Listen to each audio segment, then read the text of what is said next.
So, welcome Bob Rucker. He's going to bless you guys. Thank you. Thank you. Okay, good.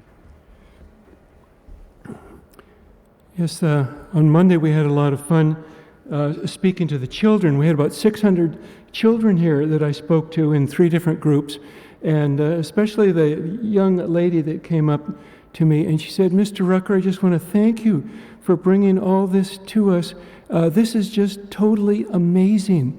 And I agreed with her. I said, I think the Shroud of Turin is the authentic burial cloth of Jesus, and it is the second most valuable possession of the human race. Of course, then the question is, well, what's first? Well, of course, the Bible is the first because it tells us where the universe came from, where we came from, and how to be right with God. But I'd put the Shroud of Turin as number 2 on this.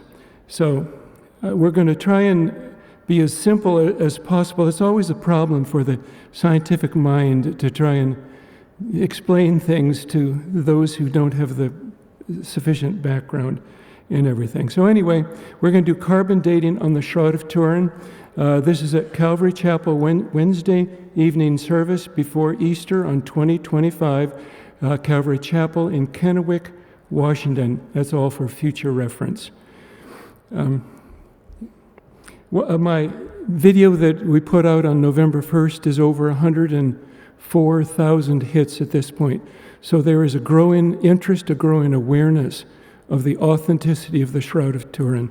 So my background, as Steve said, MS in nuclear engineering, University of Michigan, 38 years in the nuclear industry, mostly doing nuclear analysis, computer calculations for nuclear reactors, radiation shielding, radiation detectors, and some statistical analysis of measurement data. Been doing research on the Shroud for about 11 years at this point. I've written 39 papers that are on my website, shroudresearch.net. Shroud is spelled S-H-R-O-U-D. And you should take a look at the display that we have in the back over here. And while you're back there, you can pick up one of my little trifold brochures and take with you. I also have some business cards back there if you're interested.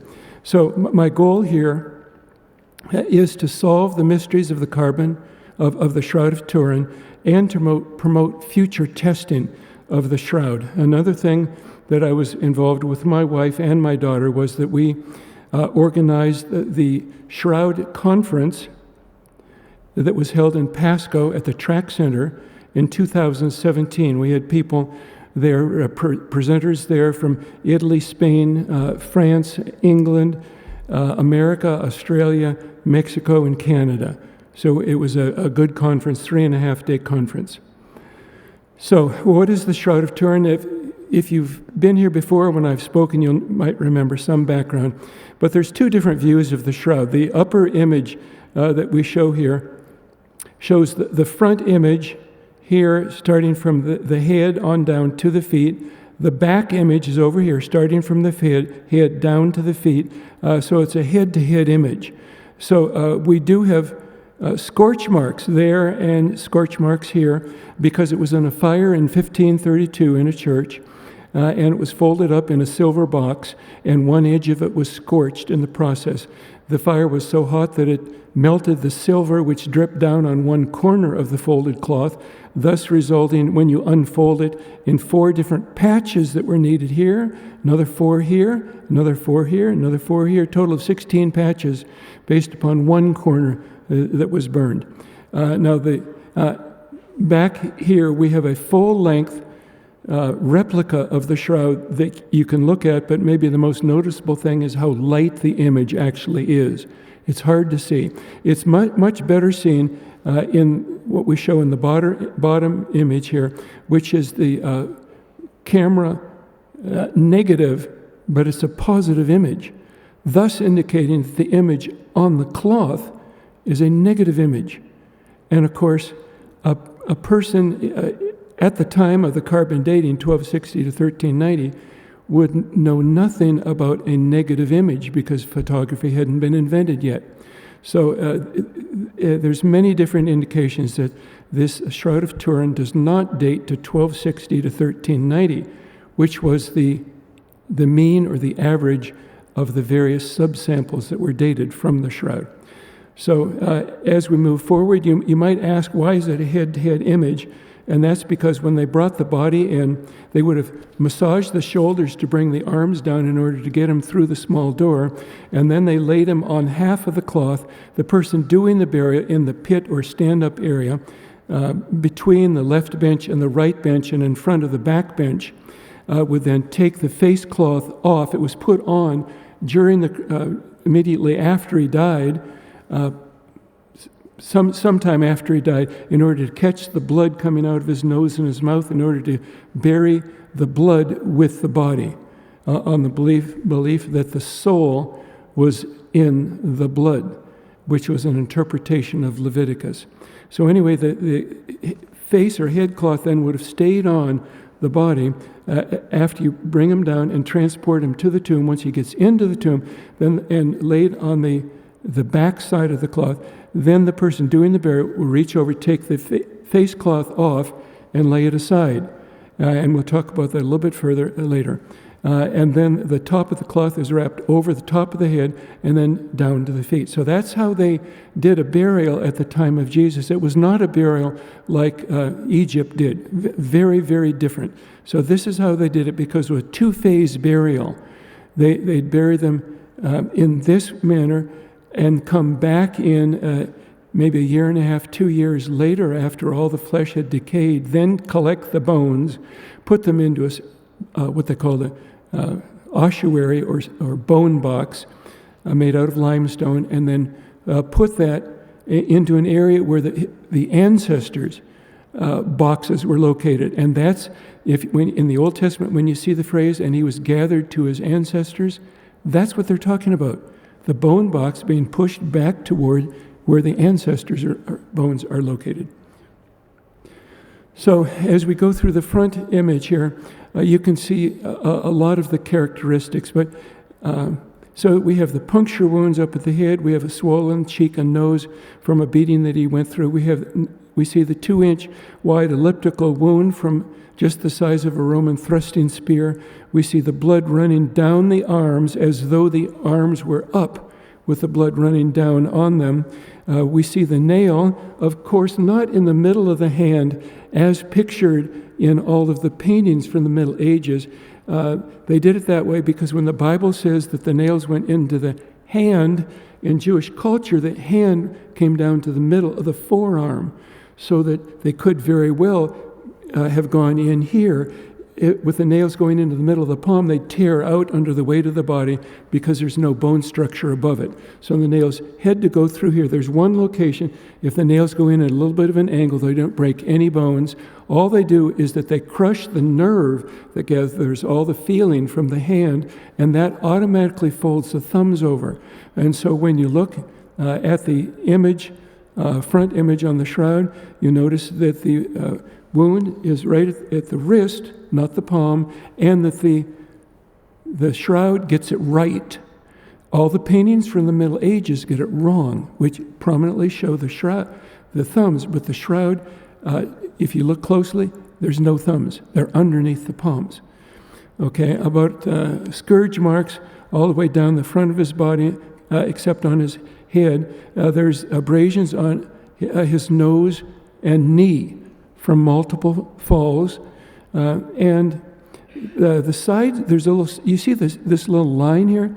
This is a seam where this side piece, 3.2 inches wide, was evidently cut off for some unknown reason. It might have been a mistake in manufacturing, but it was cut off and then sewn back on, thus leaving a seam. But the seam is a professional stitch, according to experts, and it's unique. The closest thing to it was found on a cloth from Masada, which was destroyed in 73 AD, so that this seam dates the Shroud of Turin to the 1st century. Very important to note that. And then on the dorsal image, again, we have the puncture wounds at the head. It was not just a little ringlet that they put on, it was a cap of thorns covered his entire head, which were then beat on with rods, thus the thorns puncturing the scalp, extremely painful on the back of the head. Abrasions on both shoulders, what was that from? carrying a rough, heavy object. Can you guess what that was?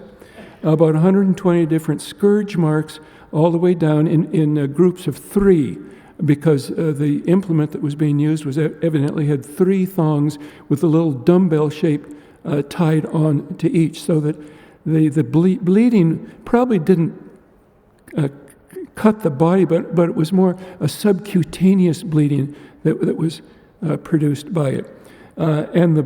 On the back image, you can see the effect of the side wound with the blood flowing across the small of the back. There's 2 nails you can see into this foot.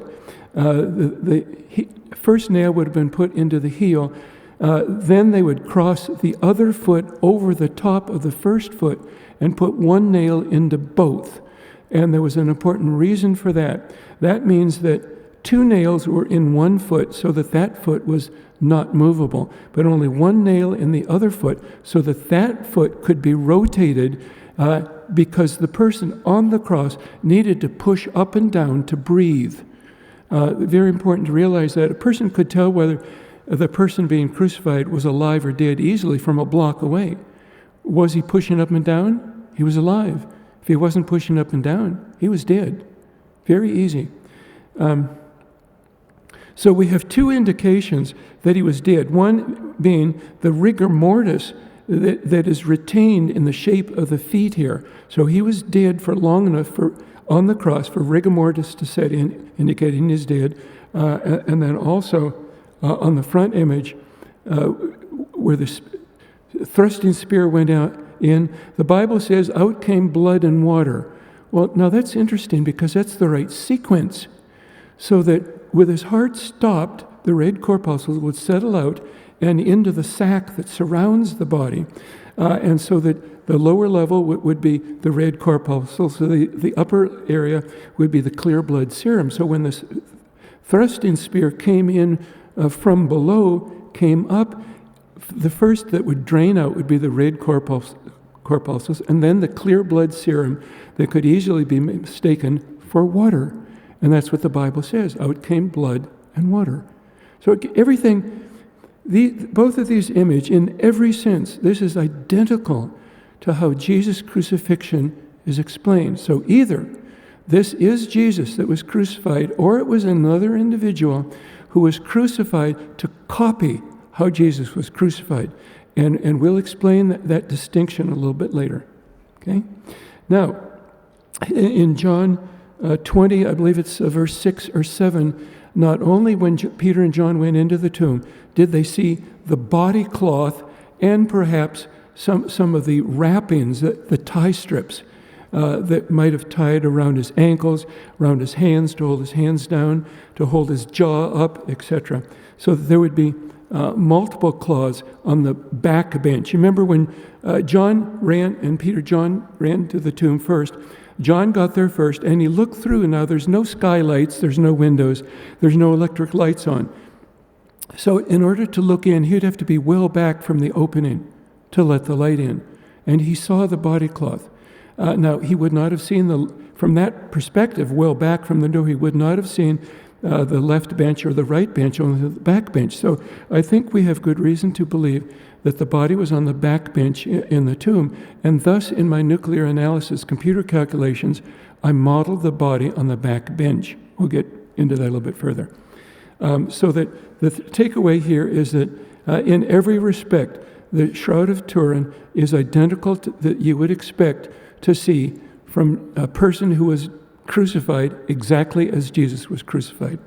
Now, but in John 20, verses 6 and 7, there's also the mention, not only did they see the wrappings or the cloths on the back bench, but they also saw the face or head cloth, could be translated either way, wrapped or folded up, could be translated either way, and it was separate from the other cloth. That is still available. That is surprising to many people, but it's believed that is in Oviedo, Spain. The Greek word for this in the New Testament is sudarium. So we call it the Sudarium of Oviedo. You can look it up on Wikipedia, for example. And now, this left Jerusalem. According to the historical documents, that were in the box when the box arrived in Oviedo. It left Jerusalem sometime after 570 AD, and it's been in Spain, in Oviedo, Spain, since 840 AD. It's about 33 by 21 inches, and it's mentioned in John 27. There it is. There's the reference to it. Now, you might ask, where is the Shroud of Turin located? So it's located here, and this is a church often called a cathedral. It's in Turin, Italy, up in the northwestern part of Italy. And this picture was taken in 1978. It came, remember, Turin came into Turin, Italy in 1578. So at the 400th anniversary, it was brought out and exhibited in 1978. This picture was taken in 1978 when there were about 2.5 to 3 million people that lined up and went past it to get a brief view of the Shroud of Turin and the front and back images that they could see, though very light. Go back here and look at my full-length replica, and you'll get an idea how light they are. But further to the right, you can see the camera negative, and you can tell much clearer based on photography, because photography inherently enhances the contrast. So you can look at those items. So when my wife and I, we were invited to Italy in 2023 to give lectures on the Shroud of Turin. We made 4 lectures, 4 different locations, including Rome and Turin. But we did go to this church or cathedral, and the next picture shows what we saw. The Shroud of Turin is located in this box in the front left corner of that building. And it's stainless steel, bulletproof glass. It's highly protected under an inert atmosphere to try and protect it because it's regarded as being the most valuable possession of the Christian church. Okay? Now, you might ask, how did it get to Turin, Italy? Must have started in Jerusalem, if it's authentic. So what I'm going to show you here is how most serious shroud researchers believe it happened something like this. It would have started in Jerusalem, of course, and that's according to the science of the shroud, based upon the pollen that is located on the shroud, and based upon some of the images of plants that are actually on the shroud, that bloomed in the spring time, just at the time of Passover in Jerusalem. Very interesting. So that you remember Jesus told his disciples that when you see the armies coming to surround the city, you have to get out of here. And they did. So they evacuated the city before Titus brought the Roman legions to Jerusalem in 70 AD to destroy it. And they probably went down to Antioch. You remember, Antioch is where followers of the way, that's what they were referred to, followers of the way were first called Christians in Antioch.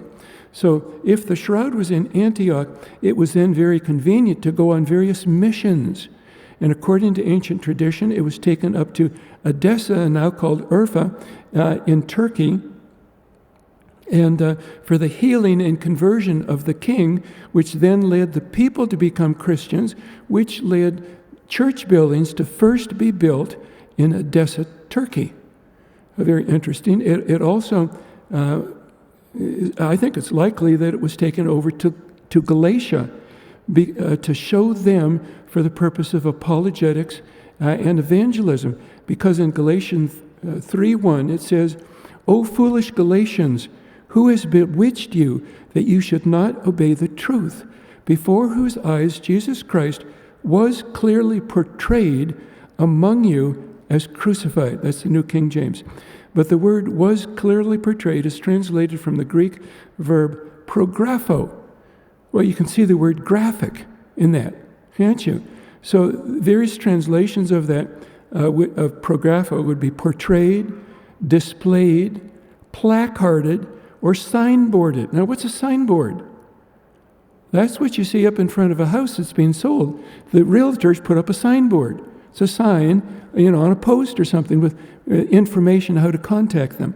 Now, I think probably the best translation is placard. What's a placard? A placard is a certain type of a graphic that is publicly portrayed, maybe, be a poster on a wall or something, publicly portrayed to communicate a message. So someone had taken, maybe Paul, I don't know, taken it up to Galatia, showed it to them to lead to their conversion. So that we think it was used in that sense in the early centuries.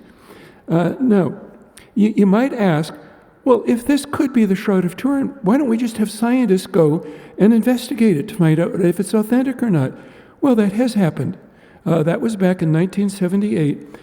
In the early 1970s, they discovered, amazingly, that this two-dimensional image on the Shroud of Turin contains three-dimensional information from which they can then convert it back into a statue. Now, no photograph, no normal painting contains three-dimensional information. So that puts the Shroud of Turin into the class of satellite telemetry data. And scientists found that just astonishing when they heard about it in the early 1970s, and it led to a formation of a group that I show you here of men planning experiments to be done on the Shroud of Turin.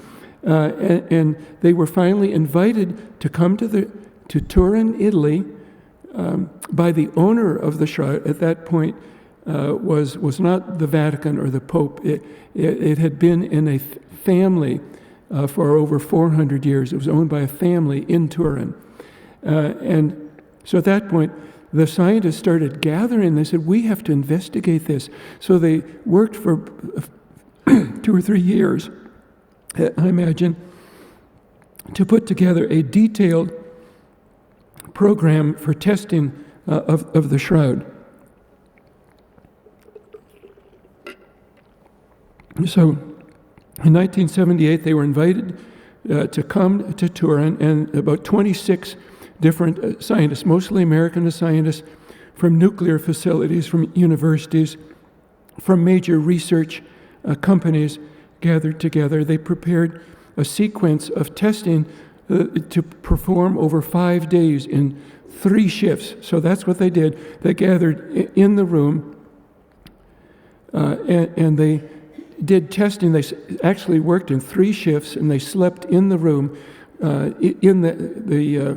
in the Savoy Castle, which was attached to the cathedral. And so this is John Jackson, the leader of the group, a PhD in physics, professor at the Air Force Academy, looking at the Shroud of Turin that you see upended here with a high-powered microscope, confirming that there's no pigment. So it's not due to paint, dye, or stain. So their main goal was to determine how the shroud was, how the image was formed on the shroud, and I'll just give you their conclusions. The image is not due to paint, dye, or stain, because there's no pigment, no binder, no brush strokes, no clumping of fibers or threads, no stiffening of the cloth, no cracking of image along fold lines. The image is not due to any liquid, because there's no capillarity. Now, capillarity is soaking up of a liquid, but that's not on the shroud. So the image is not due to use of a paint or an acid or anything like that. Also, they thought, well, maybe it's a scorch. It's the color of a scorch. Maybe it is a scorch. So what they did was they turned off all the lights, brought up a black light, which emitted ultraviolet light, to determine whether the image would absorb that higher energy light and then re-emit it at a frequency that we could see. That's called fluorescence.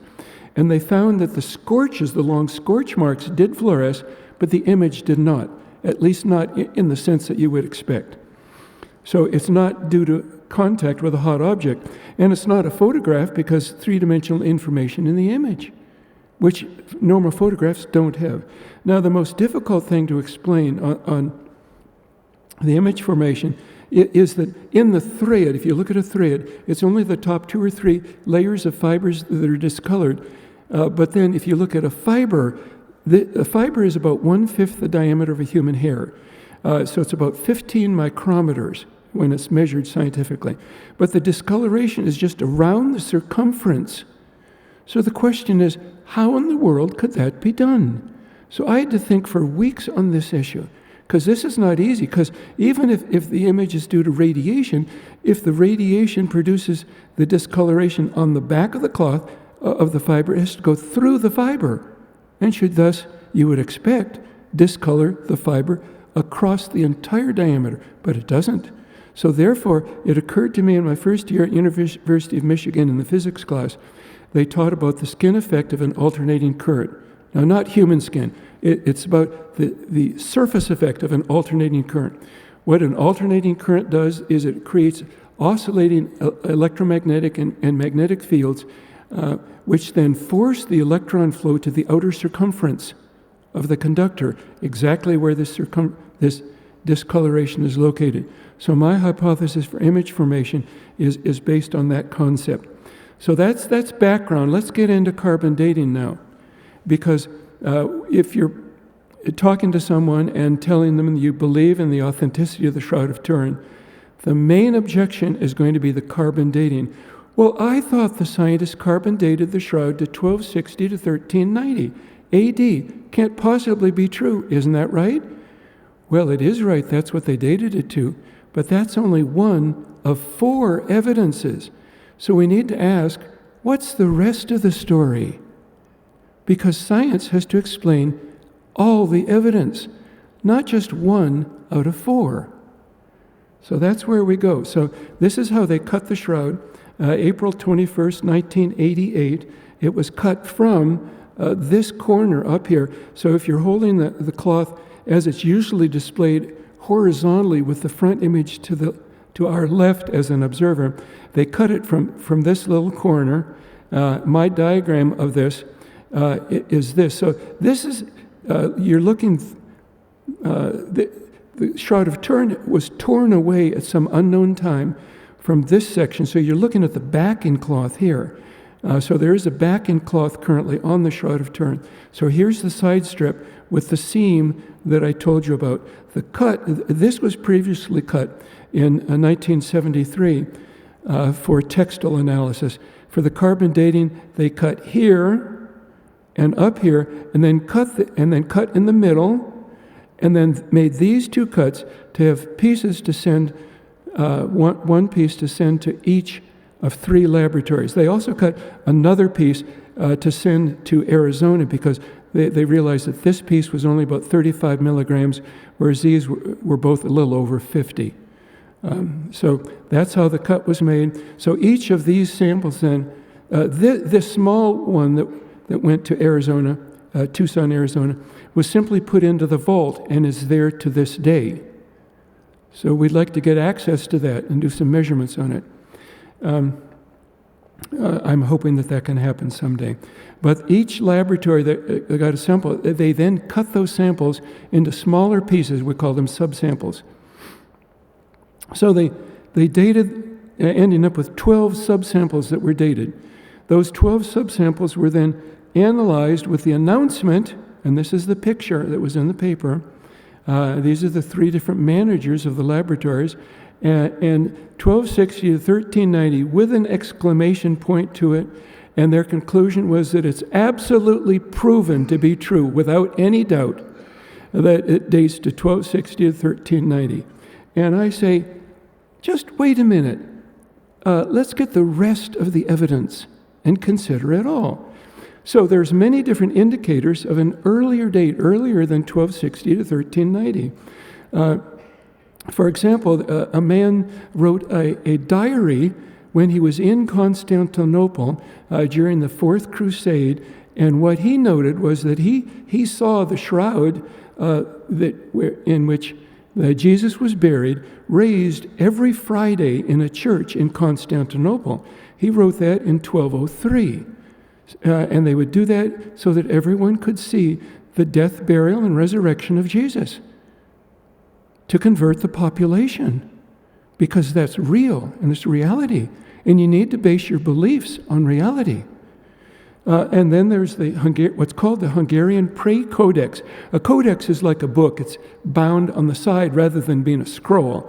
But it was discovered by a man named Prey. It's the oldest document in the Hungarian language, dated to 1192 to 1195, and it has a colored line drawing of the burial cloth of Jesus, what's now the Shroud of Turin, and you can know that that's true because of a certain hole pattern in an L shape of 4 different holes that's on the Shroud of Turin. You can see it back here, and that's on the Hungarian Prae-Codex. Then there were coins starting in 692 to 695 AD in the Byzantine Empire, where the shroud was so well known and so highly revered that the emperor took his image off the coins that was just used to go down to the store or the market and buy bread or buy fruit or whatever. And so all of their coins had the image from the Shroud of Turin, from the face, on the coin. Now, I have 2 of those coins. I have what's called a gold salatus from this period of 692 to 695. I also have another one from about 1025. That's interesting because on the back side, it tells you who the front side is. Jesus Christ, King of Kings, in capital Greek. Very interesting. Paintings started in 550 AD once they discovered the Shroud of Turin, which, according to tradition, was hidden in a niche above a gate in a wall to protect it from being destroyed. It was probably there for approximately 300 years. When they, probably in Antioch, due to multiple fires and floods in the city, they were rebuilding the wall.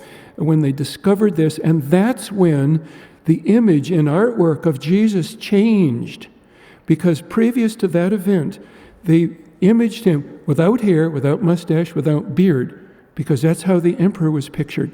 They didn't know how Jesus was pictured. But when they found that in the niche above the gate, in the wall, they then knew how Jesus looked. There was probably historical documentation with it as well. And so then we have the painting starting about 550 AD. And then I already mentioned the stitch from the 1st century. But there's also new measurements have been taken. Matter of fact, there's been several different modern techniques for measuring the age of the shroud that have been applied, and these are the results.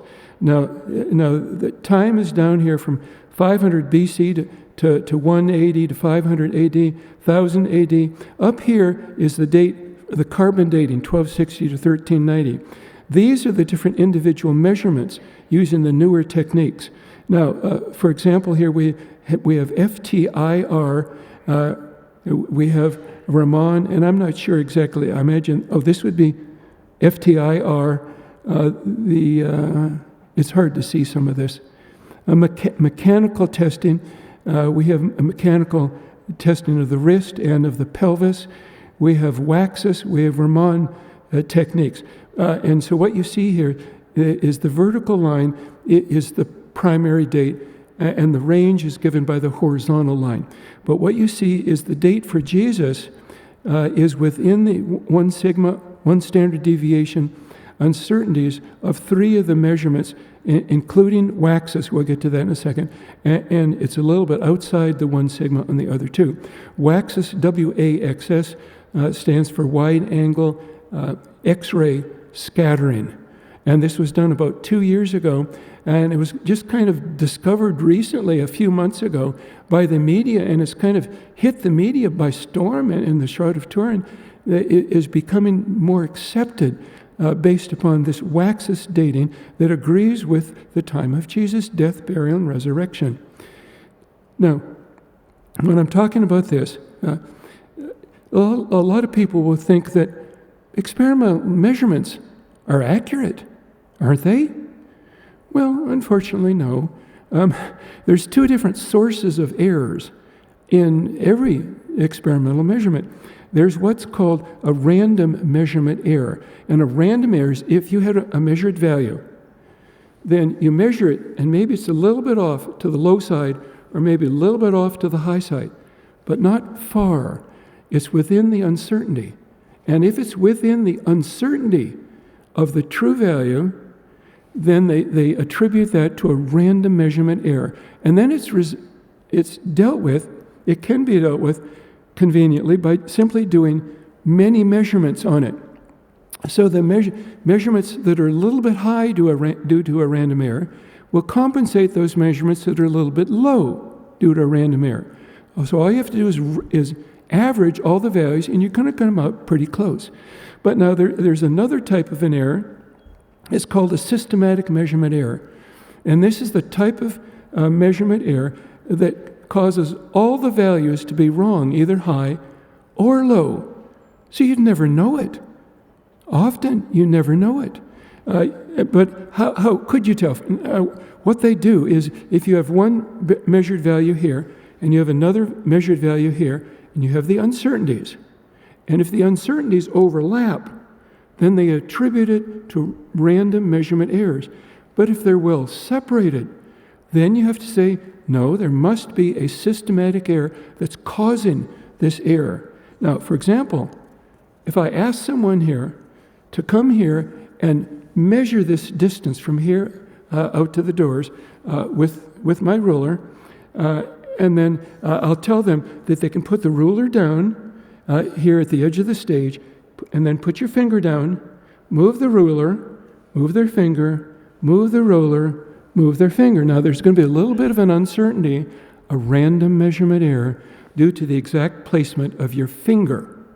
So if you do that measurement 20 times, they'll be close, okay? Slightly different. But then, in looking at the ruler, you discover that's not 12 inches. It's only 11 inches. So every measurement that they took is off. You'd measure a higher value. That's a systematic error, where you affect every measurement so that all the measurements turn out either high or all the measurements turn out either low. That's a systematic error. And I believe that there's a systematic error in the carbon dating. We'll get to that. So what I'm saying here, so that if you do many measurements, they're going to be slightly different due to random error effects. So that you get a distribution that looks something like this, with a peak, with a median value, and then the width of this at about this point would be called a one standard deviation, where about 2/3 of the measurements will fall within that range. But there's also a systematic error, where the entire distribution of values is shifted from the true value. So in that case, your average of all the measurements is not the true value. And that's what I'm saying happened here. So let's look at the data. Okay, now, we have 3 laboratories: Oxford, England, Zurich, Switzerland, and Tucson, Arizona. So Oxford submitted 3 different subsamples, Zurich 5, and Tucson 4. Now, every measurement is going to give you 2 values. Every experimental measurement gives you 2 values: the value itself and the uncertainty. Now, this is the one standard deviation uncertainty. We don't need to get into that. But this is the it would give you the shape of this curve, okay? That's the uncertainty. Now, can't you just forget about the uncertainty because you have the value? Well, no, both values are needed, because the uncertainty tells you how to interpret the value. You need both. You need to consider both. So we take the Oxford 3 values, we average it to 1,200 plus or minus 30. Now, this is AD, so it's easy for you to consider and me to consider. The data is different. It's strange for us. So Zurich's 5 values, you have the values, you have the uncertainties. The average is 1274 plus or minus 24. Tucson, the average that was done, that was in their report, 9-page report, show it to you, 9 pages, published in February of 1989. And so very familiar with this. This is where the data comes from, and this is the data directly from that document. And the values that I give here, the values in green, are exactly the values that were calculated by them. So the interesting thing here now, I don't want to have to go into the detailed mathematics on this, okay? So I'm just going to try and talk in a way that can be understood by the layman. Now, the more measurements that you have and average, the better the value is. So that the more measurements that you get, then the narrower this distribution can be. A little bit of a mistake there. the narrower the uncertainty on the mean value is. So the population might have a distribution like this, but the mean value distribution can be smaller. It gets a little bit technical, I'm sorry. So anyway, what we have here, if you look at these values, 65, 55, 45, the average of those is 55. If we divide 30 by the average of 55, that's a reduction of 55% because you're including more data than just these individual values. So when you include the additional data, the uncertainty on the value, on the average value or the mean value, as it's often called, is reduced. So it goes from an average of 55 down to 30, reduction of 45%. So it's 55% remaining. So over here, the average here, compared to this value, compared to the average, is actually 44%. So you have 5 values you're adding here. So you have a greater reduction in the uncertainty on the average. So what we would expect for Tucson, so we have 4 measurements here, you have 5 here, you have 3 here. So this, with 3 measurements, it was 55% of the average. With 5 measurements, it was 44%. So you would expect this uncertainty to be somewhere in between. You'd expect it to be about 50%. And it's not. It's 89%. Something strange here. If these values differ from one another based upon random errors, then you would expect this value to be down at about 17. But it's not. It's at 31. And so this has been a problem ever since this was published, and we've been fighting to get them to withdraw this paper ever since 1989. Okay, that would be myself and others who have been working on this problem. So when you take those 3 average values from the laboratories, average them, you get 1260 plus or minus 31. Well, that can't be right either. 31 should be much lower than 30, 24, and 31. It should be down about 16. So something strange is going on in the analysis that was published in one of the most highly respected technical journals in the world. It was pushed through, and it looks like the data is obviously wrong. So when I did the analysis, I came up with the red values. So I told you that this value of 31 should be about 17 based upon just back-of-the-envelope consideration, and that's what I calculate, 17.1. I said that this value, instead of being 31, should be much lower than that. I thought it should be about 16, but my analysis came out to be 12.6. So anyway, when they took this 1260 plus or minus 31, they then have to correct it for changes in the carbon-14 concentration in the atmosphere. The correction curves come from tree ring counting. That's interesting. They count the tree rings and then carbon date it. And so that's when they take the 1260 and 31, and they come up with a range of 1260 to 1390, and they claim it's a 95% assurance. Confidence limit, 1260 to 1390. But that's not true. That's only if you know that this 1260 is absolutely certain, which it's not. It should be rejected. Let's move on. You see the problems that we get into here. So, for example, how could this data have been analyzed incorrectly? 22 people have signed their names on this document. Well, it's because the statistical analysis was done by one person with 3 managers talking to her. Okay, there was something else going on. What could it be? Let's get a quote from Harry Gove. Now, Harry Gove was the main promoter of the carbon dating of the Shroud of Turin. And he said, "It is a well-known fact that scientists can produce whatever result they want." What? If you believe that passionately in something, you can steer the results. What? My God, we've all been guilty of that. And this is the head of one of the carbon dating laboratories that wanted the opportunity to carbon date the shroud. Just amazing.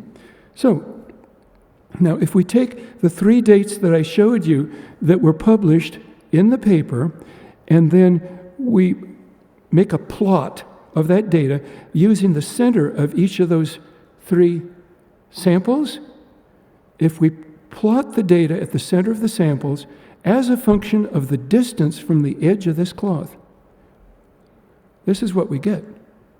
Okay? So that those are the 3 different data points, and the vertical line is the 1 standard deviation uncertainty. Now, what they did in this document from 1989 was they took the 3 different values and they averaged them to produce the black dashed line, which is 1260. That's what I showed you, 1260. They got that by averaging the 3 values. But I plotted this. It looks to me like this red dashed line is a better line. The black dashed line only goes through 1 data point, not 3. I think the data should follow along this line. Okay? Well, that means this is on the y-axis, that's the carbon date. On the x-axis, it's the distance from the edge of the cloth. So to me, what this says, when you plot the optimum line through that, which I've done here, the coefficient on the x value is 35.87. I round that off to 36. So this gives you a slope of the data of about 36 years per centimeter, which is 91 years per inch. In other words, if instead of sampling the cloth from where they did, if you move up 10 inches, you would get a date 910 years further forward in time, which would date to the future relative to today. Something strange is going on. How many find this interesting? Do you find this good? Good. That'll give you a little bit of exercise. Keep you awake. Okay, now.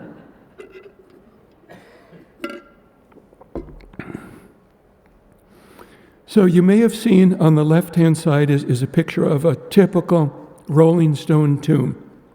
But you may have never seen the inside of a typical Rolling Stone tomb. According to archaeologist Lean Rittmeyer, who's done archaeology on many of these, they would typically have a left bench, a right bench, and a back bench. There's actually stairs here. When a body had decayed away and they put the bones into the ossuary, they would then put it down here and gather them to their ancestors. Okay, that's how that would take place. So, I did nuclear analysis computer calculations over about a 6-month period. Each calculation would take about 6 to 13 hours on my quad-core computer, starting in 2014. And what I did was I modeled a human body, trying to model Jesus in height and in weight, using simple geometrical volumes. And that I then wrapped a linen cloth around him in a box shape to keep it simple, and then modeled a tomb, which I could do in pretty much detail. So I modeled a limestone tomb with the floor, ceiling, and walls about 1 meter thick in order to make sure that I was losing a minimum number of neutrons. That would include reflection from the limestone back into the tomb. And the data that I obtained is displayed here. So I have the carbon date here. I have an X value along my model. The midpoint of that X value is here. On this plot, I included a statue to show where the model would be relative to all this. But this curve is what my computer code produced as to the carbon-14 date for any location taken along the dorsal image, the back image, that would be underneath the body. That was a simple thing for me to do. Try and keep it simple. Took me long enough as it was. But you notice here, so the data that's put out by my computer is normalized to 1 neutron. Well, there's many more than 1 neutron. So I had to renormalize it. What did I normalize it to? I normalized it to the carbon date that the laboratories obtained. And that point was right down here, where they took the sample from. That'd be the second point from the left was normalized to 1260. So of course I get that one right. I forced that one. But the interesting thing is that this slope that you see here between the point below it and the point above it is the same slope that we see here from the laboratories. So in other words, my computer calculations, assuming neutron emission from within the body in the resurrection, gives you the same result as the laboratory experiments. Therefore, I'm doing something right.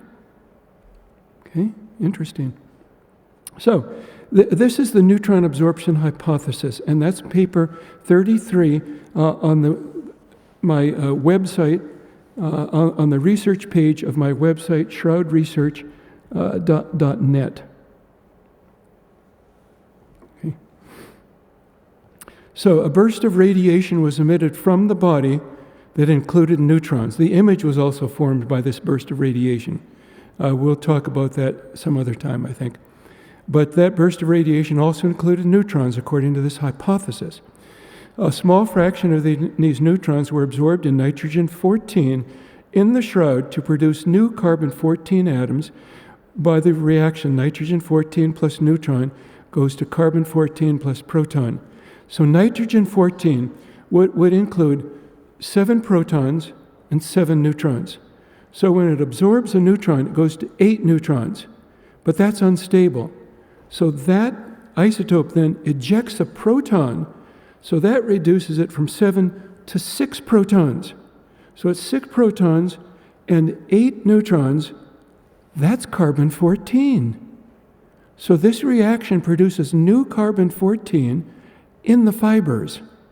That's what we're saying explains the carbon dating of the shroud to the Middle Ages. This caused the shroud to be carbon dated younger than its true age. And that's consistent with the evidence that we have, consistent with 3 out of the 4 evidences that we have. We have the average date, 1260 to 1390. We have the slope or gradient of the date at about 36 years per centimeter. We also have the date for the face cloth of about 700 AD. That's been carbon dated. I showed you that. It's up in Oviedo, Spain. They carbon dated it to 700 AD, and they said, obviously, it's not the face cloth of Jesus. I said, let's get the rest of the story. So I modeled that in my computer model. I had to put linen fabric down on the side benches as well as over the body on the back bench. And it took about a week to do all this. Got the results back, and when I looked at the carbon date, and I may go back, we don't know, the Bible doesn't tell us where that face cloth was placed, just that it was separate from the body cloth. But you can figure out, I think, at least I did, it wouldn't be put on the floor, wouldn't be put on the ceiling, wouldn't be put on the sides of the tomb, wouldn't be put on the back bench, the body was there. It would be put either on the left bench or the right bench. Most people are right-handed, so you reach over, you take the face cloth off, and you just absent-mindedly drop it about here, about 15 to 18 inches in front of the back bench. That was my prediction. So when I got the calculations back, I didn't force this at all. I just looked at the results with my prediction of where I thought the face cloth would have been dropped. And I looked at that location, 15 to 18 inches in front of the back bench, and my computer readout said 700 AD, just what the experiments had detected. So I'm doing something right here. Now, I told you there's 4 different evidences. The only one that I haven't done yet is when the laboratories cut their samples into smaller pieces. They had 12 different subsamples. Here we are. So 1, 2, 3, and 4. I check off number 1. I've proven that if the body emitted 2 times 10 to the 18th neutrons, then the sample, as carbon dated, would carbon date to 1260 to 1390. I've also proven that with the neutrons emitted from the body, then that would produce the correct slope on the data from the 3 laboratories. And number 4, I also have proven that this face cloth called the Sudarium of Oviedo, which experimentally dates to 700, is in agreement with my calculations on my prediction of where it would be located. Now, what I'm trying to do now in preparation for the Shroud Conference that's coming up the end of July, 3.5-day conference in St. Louis, I'm trying to do this work. It's much more difficult because the subsamples are much smaller than the samples were. So that I'm working on to try and determine or prove that the distribution and the range of the 12 dates of the 12 subsamples are consistent with my neutron distributions that I calculate in the tomb. Wow. So, with that background then, we then are in position to ask the question, who is this? Okay, there's 2 criteria to determine who this is. The first criteria, he was crucified exactly as Jesus was crucified. So either it's Jesus or it's someone who was intentionally crucified to copy how Jesus was crucified. Okay, the second criteria is that an extremely brief, intense burst of radiation from his dead body produced the front and back images of his body on the cloth and shifted the carbon date relative to the true date. The only person in all of history who satisfies those 2 criteria are Jesus Christ in his resurrection. Because no other dead body of a normal human being emits such a burst of radiation. We only have one cloth like this with the image on it of the person that it wrapped. Think of all the millions and billions of people who have lived and died and worn clothing and slept under cloth or maybe wrapped in a cloth after death. Never have you had an image of that person, only with Jesus Christ because of his resurrection. This is the first time that we have scientific evidence for the resurrection of Jesus. Now, about a week and a half ago, I received from one of my friends in Brazil. It's amazing that the people that are my friends now who are doing research on the Shroud of Turin sent me this image of what he produced as to how Jesus looked based upon the image from the Shroud of Turin. This is how he would have looked in normal life. Eyes open, brown eyes, long nose, large eyes, a mustache, beard, hair parted in the middle, a little bit longer on one side than the other, looking straight at you. All those characteristics come exactly from the image on the Shroud of Turin. Does that impress you? When I first saw that, I said, Jesus sees me. That's how it impressed me. Be very careful what you do, what you say, and what you think, because Jesus sees me. Let's go on. Let's take a look at the details of Jesus' resurrection in John 20, verses 6 to 9. Let's see, is Steve still here? Good, thank you. So in John 20, verses 6 to 9, so Simon Peter also came following him. John had already arrived at this point. Simon Peter came following him, and he entered the tomb, went right in. And he looked at the linen wrappings lying there, and the face cloth which had been on his head, not lying with the linen wrappings, but folding up in a place by itself. So the other disciple, that'd be John, who had first come to the tomb, also entered then, and he saw and believed. I put that in red because we're going to consider that. Verse 9, for they did not understand the scriptures. They who? That'd be the disciples. Initially, including John, he didn't understand it either. For they did not yet understand the scriptures that he must rise from the dead. What scriptures would indicate that he must rise from the dead? Well, we have Old Testament scriptures, Psalm 16:10, where David says, you will not leave my soul in Sheol, referring to his own soul. That is the immaterial of the body, the real David, the real person that survives the death of the body. You will not leave my soul in Sheol, nor will you allow your Holy One. Who's that? That's the promised Messiah, the promised one who is going to be anointed to be king in the millennial kingdom, sitting on the throne of David in Jerusalem, very literal, ruling over the nations of the world and elevating the nation of Israel to be the primary nation in the world. And that's quoted by Peter in Acts 2:27 and by Paul in Acts 13:35 as indicating the resurrection of Jesus. There's also Isaiah 53, verses 8 to 10. And this is how I understand these verses. This is a sequence, a time sequence. Verse 8 talks about his death. He was cut off from the land of the living. Verse 9 talks about his burial. His grave will be with the rich at his death. He was buried in a rich man's tomb. And in verse 10, he shall see his seed. Who's his seed? His spiritual seed would be us, certainly. He shall prolong his days. That's a reference to the resurrection of Jesus. He'll live on beyond being killed and buried. Okay. Now, what other evidences did the disciples have of his resurrection? Well, they had Jesus' own predictions of his resurrection. For example, in Matthew 16:21, from that time Jesus began to show to his disciples that he must go to Jerusalem and suffer many things from the elders and chief priests and scribes, and be killed and be raised the third day. They should have understood this, shouldn't they have? Let's go to the next one. A little bit longer here, Luke 18, verses 31 to 34. Jesus took the 12 aside and told them, we are going up to Jerusalem. He set his face toward Jerusalem. That's where he had to go, even if the disciples didn't want to go. Jesus had to go. We must go there.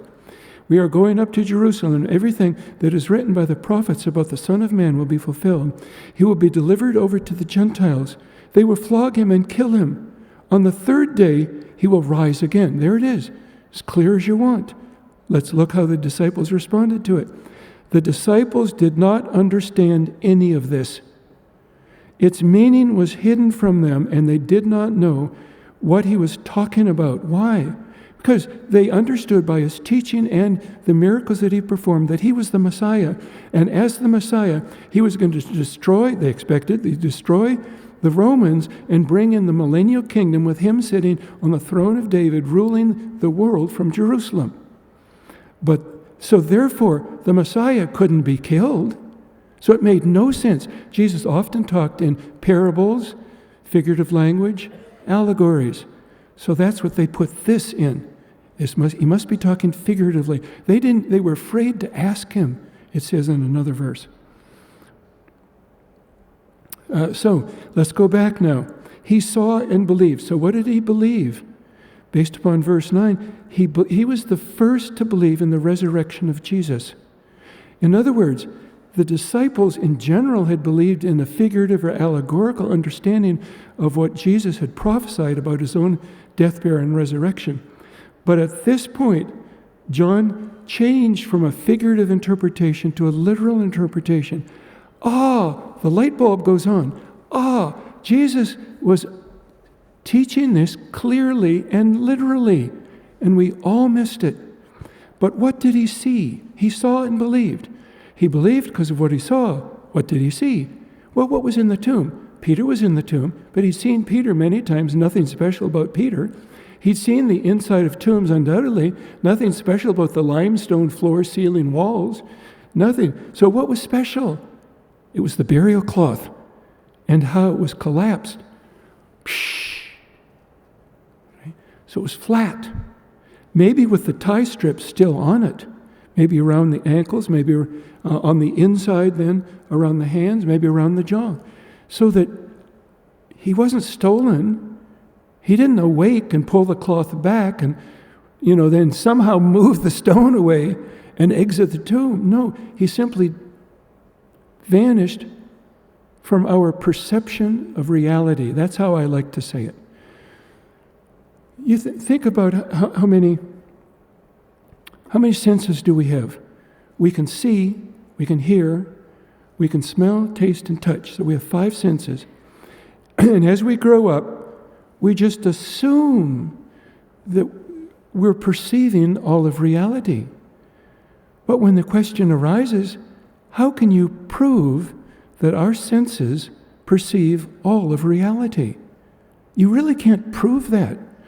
So when I first started at the University of Michigan, that was in the late 60s, and that was a time when modern physics was attempting to determine how to determine a hypothesis that could explain all of the forces and all of the subatomic particles in nature.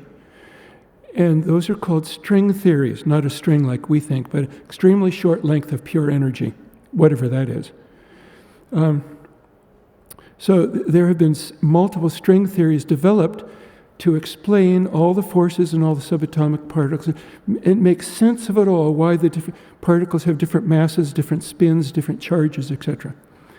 But the interesting thing here is those theories, to bring everything together, require there to be additional dimensions, so that we perceive 4 dimensions in space, length, width, and height, and 1 dimension of time, only forward. We can't go backward in time.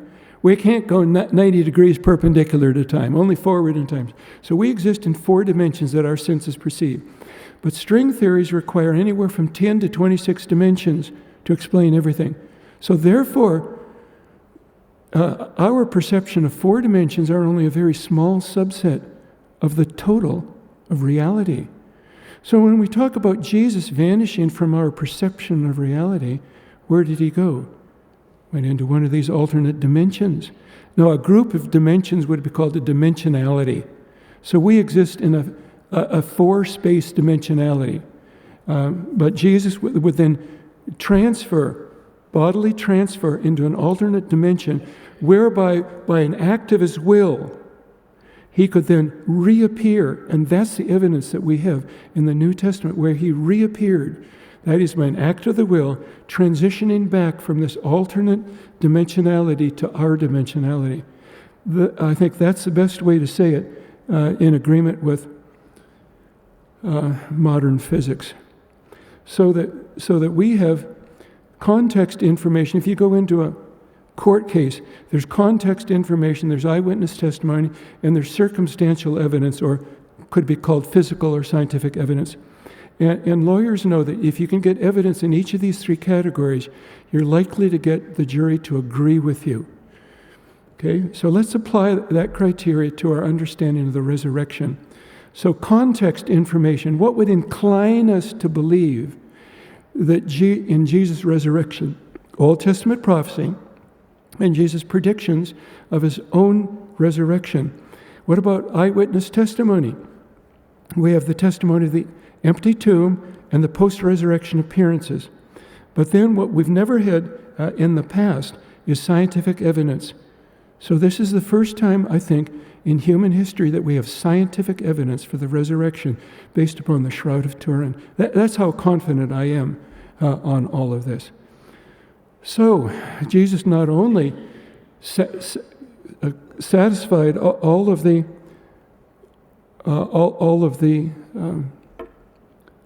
prophecies that were made, but he also satisfied the timing that occurred that was required of Jesus. He was very much aware that something might not be his time, but when it was time, he set his face to go to Jerusalem. So Luke 19:41-44.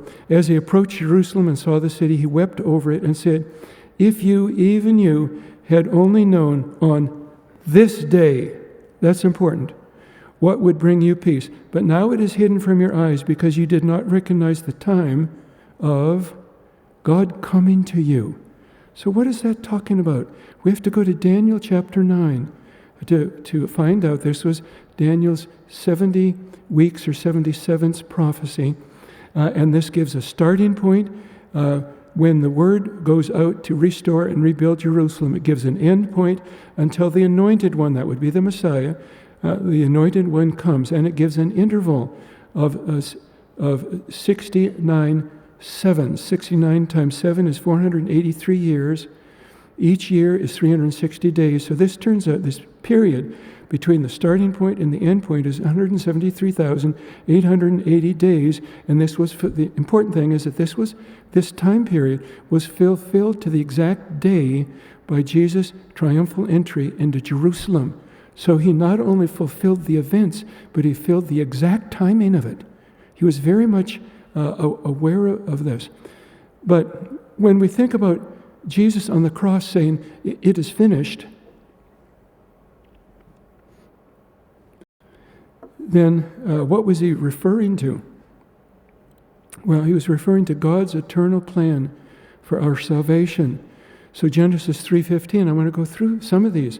Genesis 3:15, that would be the seed of Eve, ultimately referring to the Messiah. He will crush your head. Genesis 22:18, all nations will be blessed through the seed of Abraham and the Messiah, and we are blessed. The entire sacrificial system in Leviticus testifies to the events here of God's eternal plan for salvation. Isaiah 7:14, the virgin will be with child, referring to the child being Jesus, the virgin referring to Mary. Isaiah 9:6, he will be called Mighty God. Now, in Bible times, they would call a person his name based upon his nature. So this means that this Messiah, this child that would be born, would be, in his very nature, mighty God.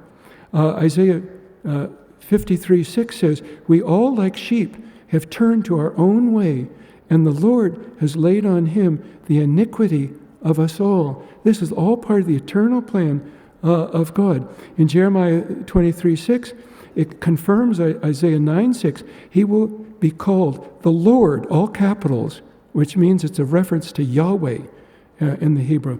Micah 5:2, he will be born in Jerusalem. Micah 5:2 is interesting. It's from one of the minor prophets, but it bridges the gap between the Old Testament and the New Testament. So the Old Testament is a little bit older than the New Testament, but in the New it's not all that new as well. But this bridges the gap between the two. And so does Matthew 1:1. In reference to Jesus, he says that he is the son of David. I think of that as the promised son of David, the promised son of Abraham. Matthew 1:21, the angel comes and in a vision tells Joseph to name him Jesus because he will save his people from their sins. This is all talking about his program, eternal program for our salvation. And Luke 9:31, have you ever wondered at Jesus' transfiguration when Moses and Elijah came and talked with Jesus? What did they talk about? They talked about his departure at Jerusalem.